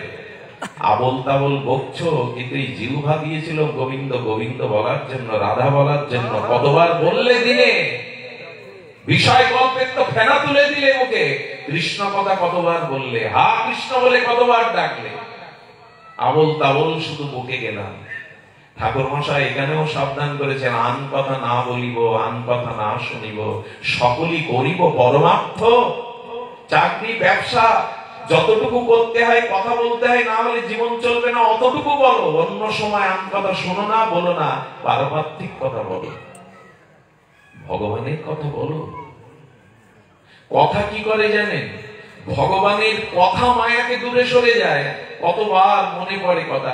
এখানে এখন কারো মায়া কাজ করছে না, এখানে নারী পুরুষ বসলেও কারো মনে বিকার আসছে না, এখন কারো সংসারের বোঝা মাথার মধ্যে নাই। এখন হৃদয়ে একটা নির্মল আনন্দ হচ্ছে, কারণ যেখানে গোবিন্দ, যেখানে হরি কথা, মায়া সেখান থেকে দূরে পালিয়ে যায়। মাথার উপরে সূর্য থাকলে কি হয়? ছায়া কি প্রলম্বিত হয়? সূর্য পূর্ব দিকে তো ছায়া দেখবেন অনেক বিস্তার করে, পশ্চিম দিকে সূর্য তো ছায়া অনেক বিস্তার করে। যে মাথার কাছে মধ্য গগনে সূর্য, বলে যার মনে চিন্তনে মস্তকে গোবিন্দ চিন্তা, গোবিন্দ স্মরণ, মায়া লুকিয়ে পড়ে। এখানে মায়ার কাজ নাই। তবে মায়ের কাজ নাই বললে হলো, এখানে মায়া দেবীও আসে, রাধারানীও আসে। হরিকথা যেখানে হয়, রাধারানী দেখে কারা ব্যাকুল হয়ে পিপাসাক্ত হয়ে হরিকথা শুনছে, অভিমান ত্যাগ করে শ্রদ্ধা সে রাধারানী তার হৃদয়ে ঢুকে পড়ে হরিকথার দ্বারা। আর এখানে এসে দেখে মায়া দেবীও এসে দেখে কাজ ঝিমানি হচ্ছে, ঘুম আসছে, কে বারবার ঘড়ি দেখছে। মায়া দেবী তার বুকের মধ্যে বসে তাকে আক্রমণ করে নেয়, আর তাকে এই পথে আসতে দেবে না। এই যেন মায়া হতে সাবধান। এই মায়া থেকে সাবধান না হলে আমরা এড়াতে পারবো না। বারবার ওই একই কথা হচ্ছে, ইহাকে করিয়া যাওয়াই এড়ানো যায়। দেখুন সাধু সঙ্গ হরি। দ্বিতীয় ভক্তির কথা কি বলেছিলেন রামচন্দ্র? প্রথম ভগতি শান্তঙ্কা সঙ্গা, দ্বিতীয় মম কথা প্রসঙ্গা। যদি সাধু মুখে আমার প্রসঙ্গ, আমার নাম রূপ লীলা কথা শোনার ভাগ্য পাও, এটা সর্বশ্রেষ্ঠ ভজন। আমাদের কর্ণাটকে একটা গোবিন্দজির মন্দির আছে, খুব বিখ্যাত। এই বিখ্যাত মন্দিরে একজন সমর্থ গুরুদেবের একজন শিষ্য ছিলেন। তিনি ভাগবত অনুরাগী ছিলেন। যেমন গুরুমুখে ভাগবত শুনতেন, আর গুরুদেবের আশীর্বাদে ভাগবত তার জীবনে অনুরাগ এনেছিল, জীবন সর্বস্ব তার ভাগবত। উনি এক ভাগবত, খুব বাস্তবিক ঘটনা, অবাক করা ঘটনা। আজকে পড়ার পরে আমি 1 ঘন্টা ধরে ভেবেছি হরিকথার এত মহিমা, ভাগবতের এত মহিমা। উনি এক জায়গায় পাঠ করছেন, দশম স্কন্ধে একটা পর্ব ছিল, রুক্মিণী দেবীর সাথে গোবিন্দ একটু উপহাস করছিলেন। রুক্মিণী দেবী বলছিলেন, দেখো আমি তো গৌরাখাল, তুমি আমাকে ছেড়ে শিশুপাল, রাজেন্দ্র বর্গ, এত ক্ষমতাদার, তাদের গালে মালা না দিয়ে আমার গালে কেন মালা দিলে? আমার তো ওদের মতো যোগ্যতা নেই, আমার তো পরাক্রম নেই। মানে গোবিন্দ রুক্মিণী দেবীর সাথে একটু এইভাবে হাস্যরস পরিহাস করছেন ভগবান। তো রুক্মিণীকে বারবার ওইভাবে উপহাস করছেন, আরে আমার গলায় কেন মালা দিলে? আমি নন্দ বেটার সুতো, ননি চুরি করেছি, বাঁশি বাজায়, রাখাল আমি, হ্যাঁ, গো সম্পদ, বৈশ্য জাতি আমরা, কোথায় শিশুপাল, চক্রবর্তী সম্রাট, তাদের গলে মালা দিলে না, তুমি আমার গলে মালা দিলে, আমার মধ্যে আছেটা কি? রুক্মিণী সহ্য করতে পারে? এই উপাসনে উনি মসজিদ হয়ে পড়ে গেছেন। আর উনি এই পাঠটা এমন রস দিয়ে, এমন আনন্দ দিয়ে শ্রোতাদের আনন্দ দিতেন যে সবাই আনন্দে, ওই যে গোবিন্দ উপহাস করছেন, ঠাট্টা করছে রুক্মিণী দেবীর এই দশা দেখে, আর সকলেই খুব আনন্দ পেতেন। উনি কি করতেন জানেন? 3 দিন ধরে উনি ওর পরের পাঠ করতে গিয়ে, পরের দিন যখন ভাগবত খোলেন দেখেন ওই প্রসঙ্গ, বলে বারে প্রসঙ্গটা এড়িয়ে যেতে গিয়ে যখনই পৃষ্ঠা ফেরান তখন দেখে ওই রুক্মিণী কৃষ্ণের প্রসঙ্গ। 3 দিন বাদে বলছে, হচ্ছেটা কি? এই প্রসঙ্গ ছাড়িয়ে কেন অন্য প্রসঙ্গে আমি যেতে পারছি না। একদিন গভীর রাতে ভাগবতের চরণে অপরাধ হচ্ছে কি আমি এগিয়ে যেতে, ভাগবত গ্রন্থ যেখানে, গভীর রাতে যেতে গিয়ে দেখে দুজনের কথা আসছে। আমার তো লোমও শিহরণ হচ্ছে। এই দুজন কারা কথা বলছে জানেন? ভগবান শঙ্কর আর জগৎমাতা পার্বতী। পার্বতী বলছেন, শঙ্কর আপনি তো ভাগবত প্রবক্তা, ওই রুক্মিণী দেবীর আর আমাদের অখণ্ড পরতত্ত্ব ভগবান কৃষ্ণের ওই উপহাসের জায়গাটা আপনি একটু পাঠ করান না। তো শিব ঠাকুর যখন পাঠ করছেন, পার্বতী বলছেন, হ্যাঁ আনন্দ পেয়েছি, তবে ওই পাঠক যেভাবে বললে সবাই আনন্দ পায় ওরকম আনন্দ পায়নি। শঙ্কর বলছেন, আমি পাঠ করে আমি ওর মতো আনন্দ পাচ্ছি না, এই জন্য তো বারবার ওই জায়গাটা আটকে দিচ্ছি যাতে ওই লীলাটা আবার বলে। এই কথা শুনে অবাক হয়ে পাঠক বলছেন, ভাগবত এত মহান, শিব ঠাকুর পর্যন্ত একই কথা শোনার জন্য 3 দিন আটকে দিয়েছে ওই জায়গায় আমায়। পার্বতী বলছে, প্রভু ওর মুখে যতটা শ্রোতার আনন্দ পায়, আপনি বলছেন আনন্দ হচ্ছে, অতটা আনন্দ হচ্ছে না। দৌড়ে গিয়ে ভাগবতকে জড়িয়ে ধরলেন। শিব ও পার্বতী যে পাঠ শোনার জন্য বসে তাকে অপেক্ষা করে, সে ভাগবতের মহিমা কেমন, ভাগবতের প্রতি শ্রদ্ধা আনন্দ। এছাড়া কলিযুগে হরিনাম আর হরিকথা ছাড়া আমাদের অন্য কোনো পথ নাই, অন্য কোনো পথ নাই। উনি করেছেন কি, পরের দিন ওই আশ্রম থেকে পাঠ বিশ্রাম দিয়ে জঙ্গলের পথ, তো কর্ণাটকের জঙ্গল, এমনি দেখবেন কর্ণাটক বা আমাদের ব্যাঙ্গালোর শহরটা এখনো বৃক্ষ সবুজে ভরা। ওই পথ দিয়ে আসছেন যখন, তখন ডাকাত তাকে আটকে দিল। সতীবৃন্দ শুনুন ভাগবতের মহিমা। আটকে ওর কাছে কিভাবে, ওই যে ভক্তরা দিয়েছে, অর্ঘ দিয়েছে, কাপড় দিয়েছে, কেউ সোনা দান করেছেন, এইসব কিছু আছে। প্রথমে সে ডাকাত ওইগুলো সব ছিনিয়ে নেওয়ার পরে ও বুকে জড়িয়ে ধরছে, ভাগবতের যে আবরিত করা আছে কাপড় দিয়ে, বললি এর মধ্যেই নিশ্চয়ই কিছু আছে। যখনই বললেন আমাকে মেরে ফেলো, আমি জীবন দেব, সব নিয়ে নাও, কিন্তু এই সম্পদ আমি দেব না, ভাগবত দেবে না। চিন্তা করতে পারেন কতটা ভালোবাসা, অনুরাগ ভাগবতের প্রতি। এটা আমি দেব না, এভাবে যখন জড়িয়ে ধরছে বারবার, ডাকাত মনে করছে ওর মধ্যেই মূল কিছু আছে। যখন ছাড়িয়ে নিতে যাবে, এক যুবক ঘোড়ার পিঠে এলেন, সঙ্গে সঙ্গে তাকে ক্ষত বিখ্যাত করে মারতে মারতে কোনোরকমে প্রাণ বেঁচে চলে গেল। তার সমস্ত সম্পদগুলো ফিরিয়ে নিয়ে বললেন, চলুন আমি ঘোড়াইতে আপনাকে এগিয়ে দিচ্ছি জঙ্গলটা। এগিয়ে দিয়েই চলে গেলেন। সেই কৃষ্ণ মন্দিরে এসে যখন ভগবানকে প্রণাম করতে গিয়ে দেখলো যে আংটিটা আর ফেরত আসেনি, ওই চোরের কাছে ছিল, যে আংটিটাও কেড়ে নিয়েছিল, এই যুবক উদ্ধার করে দিয়েছিল, সেই আংটিটা গোবিন্দজির হাতে। চরণে লুটিয়ে পড়ে বললেন, ও একটু ভাগবত পারি না পারি আশ্রয় নিয়েছি বলে তুমি জঙ্গলের মধ্যে যুদ্ধ করে ভাগবতকে রক্ষা করবে, এমন তোমার ভাগবতের প্রতি প্রীতি। এজন্য কর্মযোগ ঋষিরা বলেছেন, জৈমিনাদি বৈশিষ্ট্যদের জ্ঞানের কথা বলেছেন বিশ্বামিত্র, কিন্তু ভাগবত ধর্ম ভক্তিযোগটা স্বয়ং গোবিন্দ নিজে মুখে বলেছেন, আমার স্মরণ নাও, আমার চরণে এসো, এই মায়া তখন পরাভূত হবে। ইহাকে করিয়া জয় এড়ানো না যায়, সাধু কৃপা বিনা আর নাহি তো উপায়। কারণ সাধু কৃপা, সাধু কি কৃপা করেন? এই হরি কথা, এই ভাগবত কথামৃত, লীলামৃত, এইগুলি সাধু দান করে না।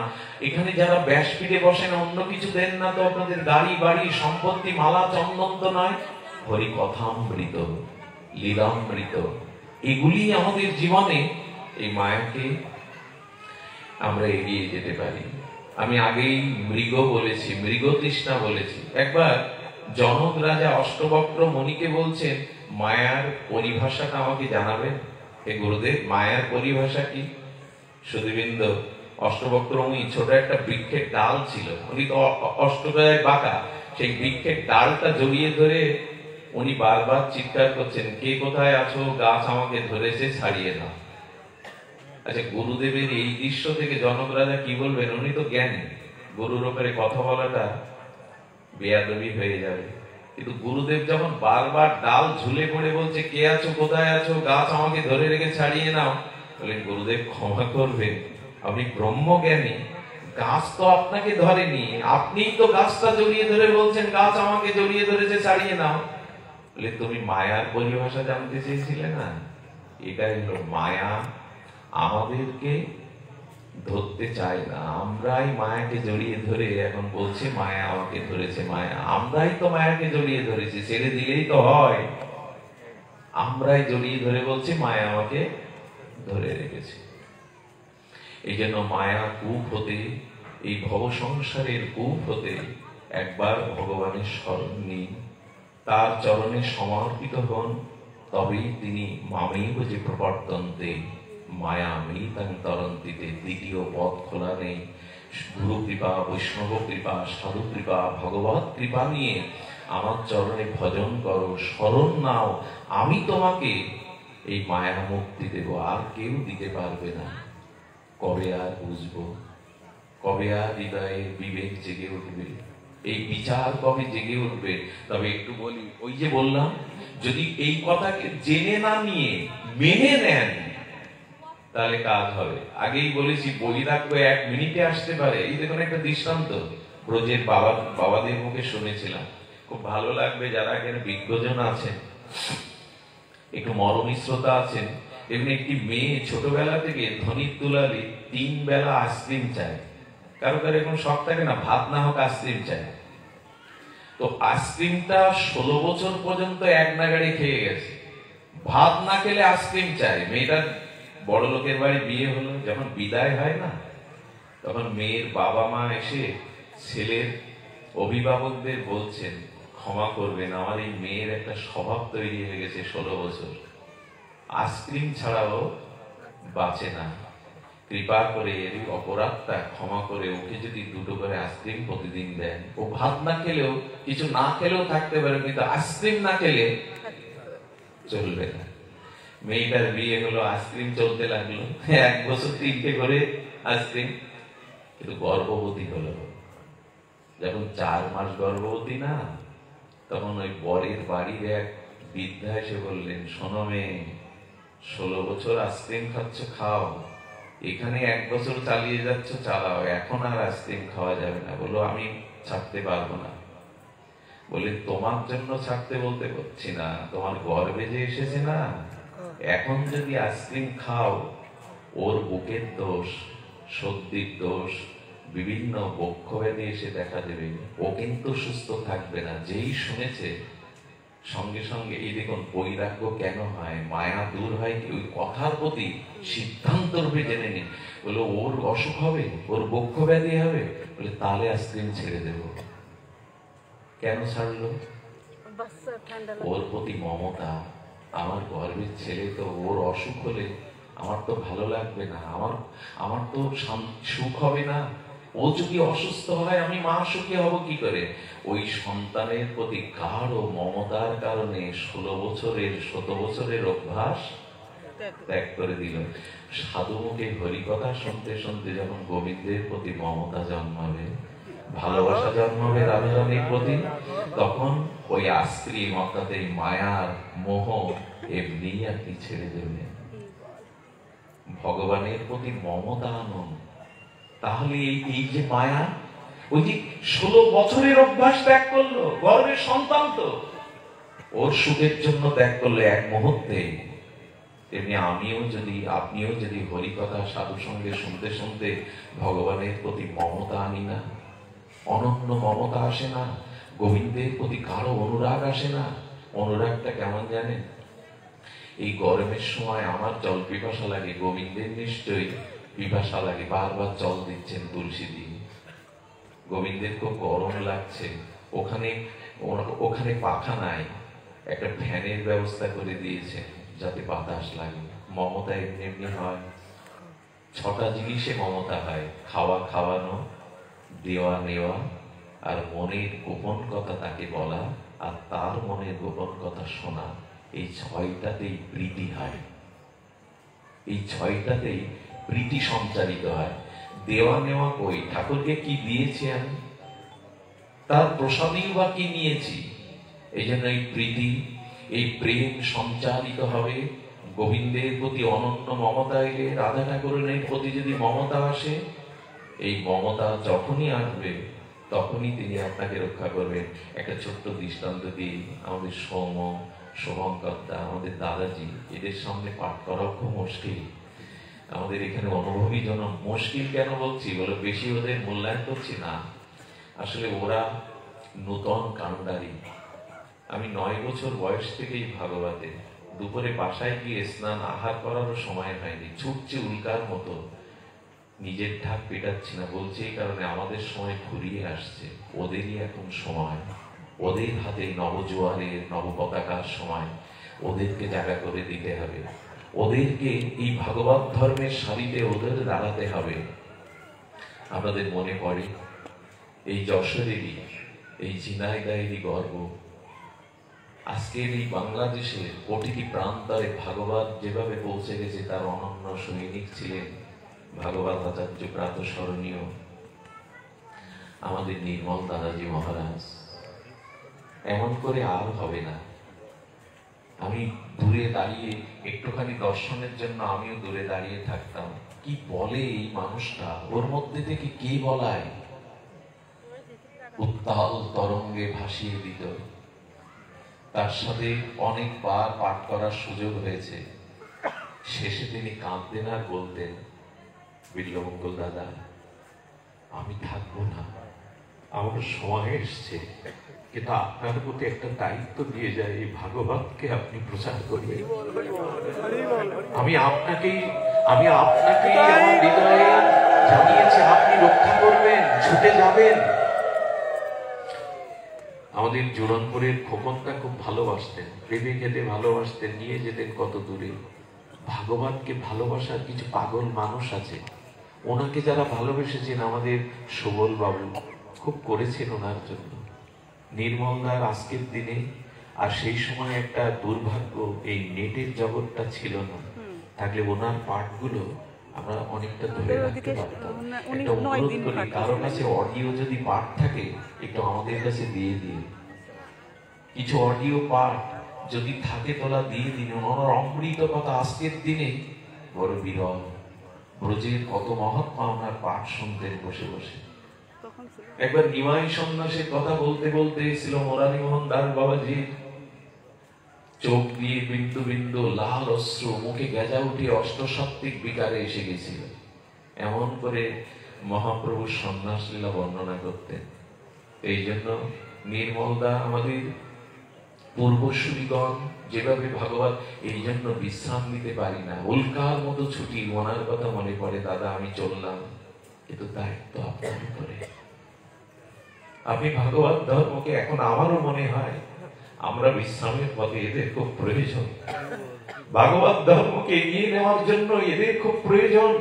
এরা আপনাদের ভাই সন্তান, এদের দুহাত ভরে আশীর্বাদ করুন, এরা ভগবত ধর্মকে সনন্নত রাখুন। আমি খুব দৃঢ় কণ্ঠে, দীপ্ত কণ্ঠে বলতে পারি, ভাগবতে যে পরিবেশ, সেটা যাগযজ্ঞ পূজা পার্বণ অন্যখানে পরিবেশ পাবেন না। কারণ ভাগবত সাক্ষাৎ ভগবান, ভাগবত সাক্ষাৎ ভগবানের অভিন্ন কলেবার। ভাগবত ধর্মেরই তো সাক্ষাৎকার মহাপ্রভু দিয়ে গেলেন। অন্ধকার দূর হবে না যদি দুই ভাগবতের স্মরণ না নেই। দুই ভাই হৃদয়ের খালি অন্ধকার, দুই ভাগবত সঙ্গে করান সাক্ষাৎকার। এক ভাগবত বড় ভক্তি রসশাস্ত্র, আর ভাগবত বড় ভক্তি রসপাত্র। এই ভক্ত ভাগবত আর গ্রন্থ ভগবত, এই দুটোই সাক্ষাৎকারে আমাদের অনধিকারের অন্ধকার মায়া দূর হবে। এই জন্য ভাগবত আশ্রয়। এত দূর থেকে আপনারা ছুটে আসেন, অবাক হতে হয় কি জানেন, ভাগবতের মহিমা ক্ষমা করে দিয়ে দৃষ্টতা। আমার গায়ে 103 জ্বর এক সময়, আমি ব্যাসাসনের 10 মিনিট কথা বলতে গিয়ে দেখি গা বরফ হয়ে গেছে, আর জ্বর নাই। আমি কলরোয়ার পর একটা গ্রামে পাঠ করছি, চাঁদনি রাত, ফুরফুরে চাঁদনি রাত। ভাগবতের মধ্যে বলে বসেছে যে ভাগবত যেখানে হয় দেবতারা পুষ্পবৃষ্টি করে, ওই আসরেই 5 সেকেন্ড পুষ্পবৃষ্টি হয়ে গেল, বাইরে এক ফোঁটাও পড়েনি। বাগেরহাটে পাঠ করতে গিয়ে কি ঘটেছিল জানেন? এই যে ব্যাসাসনের তলে একটা সাপ, একটা কাকড়া আর একটা মাছ একসাথে জড়াজড়ি করে পড়েছিল, তিনটাই জীবন্ত। ওদের হরিনাম করে ছেড়ে দেওয়া আসায় পুকুরের পাশে একজন আচার্য কি বললেন জানেন? কোন একটা অপরাধে এই জন্ম নিয়েছে, কিন্তু কোন জন্মে ভাগবত শ্রবণে ওদের সংস্কার ছিল। তাই ওরা ভাগবত ব্যাসাসনে এসেছে, যদি ভাগবতের ছোঁয়ায় আবার এই জন্ম উদ্ধার যদি আবার এই জন্ম পায়। আমি কতবার ব্যাসাসনে পাঠ করতে গিয়ে দেখছি সবার মধ্যে একটা সাপ এসে বসে পড়লো ব্যাসাসনের পাশে, কারো ক্ষতি করেনি। হয়তো কোনো অপরাধে ওই জন্ম পেয়েছে, কিন্তু ভাগবতের সংস্কারটাকে ছেড়ে দেয়নি। এই আপনারাও যারা দূরে দাঁড়িয়ে ধুলায় বসে শুনছেন না, এটা আপনাদের এক জন্মের সংস্কার না, অনেক জন্মে সাধু সঙ্গ হরিকথা শোনার শুভ সংস্কার আপনাদের। তাই তো এসেছেন। তাহলে সুখসজ্জা ছেড়ে, বিনোদন ছেড়ে, সংসার ছেড়ে মাটিতে বসতে যাবেন কেন? যারা হরিকথা বলছে তারাও যেমন জন্ম জন্ম দান করছে, যারা শুনছে তারাও জন্ম জন্ম শুনছে। এক জন্মের ভাগ্যে হয় না। এই জন্য ভগবানের স্মরণ নিন। 2 মিনিটের একটি কথা। এই আমাদের লীলাচলে একজন ব্রাহ্মণ দম্পতি ছিল, কিন্তু কোনো সন্তান ছিল না। তাই বাড়ি থেকে বেরোলেই বলতো, মুখ দেখাও কেন, তোমরা হাট পুরো, তোমাদের দেখলে যাত্রা ভঙ্গ হয়। বলুন তো কত ব্যথা লাগে। রাতের অন্ধকারে জগন্নাথ মন্দিরে গিয়ে স্বামী স্ত্রী চোখের জল ছেড়ে দিয়ে কাঁদছে, হে জগন্নাথ, হে পুরুষোত্তম, আমাদের কোনো সন্তান যোগ নাই, কৃপা করে তোমার করুণা একটি সন্তান দাও। আমার বলে দাবি না করে তোমার চরণ সেবায় তাকে সমর্পিত করবে, কলঙ্ক ঘোচাও জগন্নাথ, কৃপা করো। চোখের জলে সারা রাত বসে স্বামী স্ত্রী নিবেদন করলো। জগন্নাথের কৃপা হলো, 10 মাস পরে মাটি একটা সুকন্যার জন্ম দিলেন। এই কন্যাটাই পরবর্তী জয়দেব পদ্মাবতী নামে অভিহিত হয়। এই কন্যাকে পেয়ে মায়ায় ভুলে গেল। এই শিশু কন্যাই শশীকলার ন্যায় তার মাধুর্যে ভুলে গেল যে ভগবানকে কথা দিয়েছিল, সন্তান কলঙ্ক ঘোচাতে দাও, আমার বলে দাবি না করে তোমার চরণ সেবায় সমর্পিত করব। 16 বছর বয়স হয়ে গেছে, নাম রেখেছে পদ্মা। এই পদ্মাবতী 16 বছরের এখন যুবতী, সুন্দরী, ভুলে গেছে। গোবিন্দ বললেন, তোমরা ভুলে যাও, ভুলতে আমি পারি না। তোমরা ভুলে গেছো তোমাদের দেওয়ার কথা, আমি ভুলতে পারি না। তাই ভক্তদের মায়া থেকে মুক্ত করবে বলে আর স্বয়ং জগন্নাথ ভিখারির বেশ নিয়েছেন। আহা, মায়াকে দূর করে তার চরণে আনবার কত প্রয়াস, কত করুণা। ভিখারির রূপ ধরে কাঁধে একটা ভিক্ষার ঝুলি নিয়ে ব্রাহ্মণ দম্পতির গৃহে এসে বললেন, ভিক্ষাং দেহি, ভিক্ষা দাও। দূরে ব্রাহ্মণ কর্মে রত ছিল, বললেন, মা পদ্মা, আঁচলে করে ভিখারিকে কিছু দাও, অর্ঘ ফল কিছু দাও। আগেকার নিয়ম ছিল আঁচলে করেও ভিক্ষা দিত মায়েরা। যেই এনেছেন, আর জগন্নাথ ভগবান আপাত মস্তক দেখছে। দেখছে কেন জানেন? ভগবানের কৃপা দিয়ে করা তো, তারই সৃষ্টি করা তো, দেখছেন। যেমন প্রতিমা, ভাস্কর প্রতিমা, দুর্গা প্রতিমাটা সম্পূর্ণ করে রং তুলি দিয়ে দূরে এসে দাঁড়িয়ে দেখে আমার হাতে গড়া প্রতিমা কেমন মানিয়েছে, কেমন দেখাচ্ছে, কেমন মাধুর্যতা। ঠিক তেমনি যখন দূরে দাঁড়িয়ে দেখছে, ব্রাহ্মণ বলছে বাহ বাহ ভিখারি বাহ, এই বৃদ্ধ বয়সেও তোমার দৃষ্টি শুদ্ধ হয়নি, আমার যুবতী সুন্দরী কন্যাকে দেখে তুমি লালায়িত দৃষ্টিতে দেখছো। ও যে কেন দেখছে তা তো আর ও বুঝবে না। ভক্তের দিকে ভগবান চেয়েছে আনন্দ পায়। আমরা যেমন ভগবানকে বিগ্রহ রূপে দর্শন করে আনন্দ পাই, ভগবান ও ভক্তকে দেখে আনন্দ পায়। সুধীবৃন্দ, গোপীহারা রাস রজনীতে গোপীগণকে দেখা দিয়ে আঁচলে বসতে দিয়েছিলেন। গোপীরা বলল, শ্যাম তুমি কেন আমাদের থেকে অন্তর্ধান হয়েছিলে? আর আমাদের অন্তর্ধানে তুমি সুখী হয়েছিলে? কি করছিলে তুমি আমাদের এইভাবে কান্নার শোকসাগরে, বিরহ সাগরে ভাসিয়ে? আমি তোমাদের মুখের দিকে তাকিয়ে তোমাদের ভজন করছিলাম। আমাদের মুখের দিকে তাকিয়ে ভজন করছিলে আড়ালে থেকে? হ্যাঁ গো, কেউ যখন গোবিন্দকে অন্বেষণ করে প্রেমাশ্রু পরিশম করতে থাকে, খুঁজতে থাকে, ওই ভক্তের বিরহ কাতার প্রেমশ্রু বদনের দিকে আমি চেয়ে চেয়ে ধ্যান করি। কেন জানো? আমিও যদি ওইভাবে তোমাদের মতো কাঁদতে পারতাম, আমিও যদি তোমাদের মতো ওইভাবে রাখতে পারতাম, আমি এই লীলাতে না, গৌর লীলাতে গিয়ে আমিও তোমাদের মতো বিরহে কেঁদে কেঁদে তাকে খুঁজবো। ভগবান ভক্তের দিকে চেয়ে থাকেন, তার প্রেমময় বদনটা ভগবানের বড় প্রীতি লাগে। আজকে ব্রাহ্মণ এসে গলা ধাক্কা দিয়ে ফেলে দিল, বেরিয়ে যাও কামুক কোথাকার, আমার সুন্দরী কন্যাকে দেখে তোমার দৃষ্টি শুদ্ধ হয়নি, ভিক্ষা তোমার যোগ্য নয়, গলা ধাক্কাই তোমার যোগ্য। পড়ে গিয়ে ভগবান কি বলছে জানেন? পদ্মাবতী কার? পদ্মাবতী আমার মেয়ে, আমার, তোমার নয় আমার। 16 বছর আগে মনে করে দেখো, আমার মন্দিরে গিয়েই তুমি চোখের জলে নিবেদন করেছিলে, হে ভগবান কলঙ্ক ঘোচানোর জন্য একটি সন্তান আমায় দাও, আমার বলে দাবি করব না, তোমার চরণে সেবায় তাকে নিবেদন করব। ভুলে গেছো তুমি, পদ্মা আমার, পদ্মা তোমার নয়। যেই বলেছে ব্রাহ্মণ মর্ষিত হয়ে পূর্বস্মৃতি মনে করে পড়ে গেলেন। জ্ঞান যখন ফিরল, পদ্মার হাত ধরে বলছে, মা ভিখারি ব্রাহ্মণ চলে গেছে কি? কোন পথ দিয়ে গেছে বল না? এই তো তার পায়ের চিহ্ন পড়ে আছে। ধুলায় গড়াগড়ি দিয়ে বলতে লাগলেন, আমি মায়াতে ভুলে গিয়েছিলাম আমার কথা, তুমি ভিখারি রূপে এসে গলা ধাক্কা দিয়ে মনে করিয়ে দিলে। আমাদেরও মাঝে গুরুদেব আসেন, সাধুগণ আসেন, বৈষ্ণব আসেন, আমাদের পরিস্থিতিতেও ধাক্কা দিয়ে ভগবান জানাতে চান, যে কথা দিয়ে এসেছিলে আমি তোমার আর কারো নয়, এই কথাটি মনে করো। এই সংসারে কেউ কারো নয়, আমি তোমার, তুমি একমাত্র আমার। এইটা ভগবান স্মরণ করিয়ে দেন, আমাদেরও এইভাবে স্মরণ করিয়ে দেন। আজকে চৈতন্যদার এই অনুষ্ঠানে আপনারা যারা যারা এসেছেন, আপনারা সকলেই তাদের পরিবারের প্রতি আশীর্বাদ করবেন, তারা যেন কৃষ্ণ ভক্তি পথে অগ্রগতিতে এগিয়ে যেতে পারে। যারা যারা এসছেন এরা অনেকেই হরিকথা দানে হরিদা, সবাইকে ডাকা হয়তো এইভাবে সম্ভব নয়। আমি আপনাদের চরণে প্রণতি জানিয়ে সৌমকে দুটি কথা, খুব সংক্ষিপ্ত দুটি কথা, দাদাজি আছেন উনি যেন ক্ষমা করেন সবাইকে।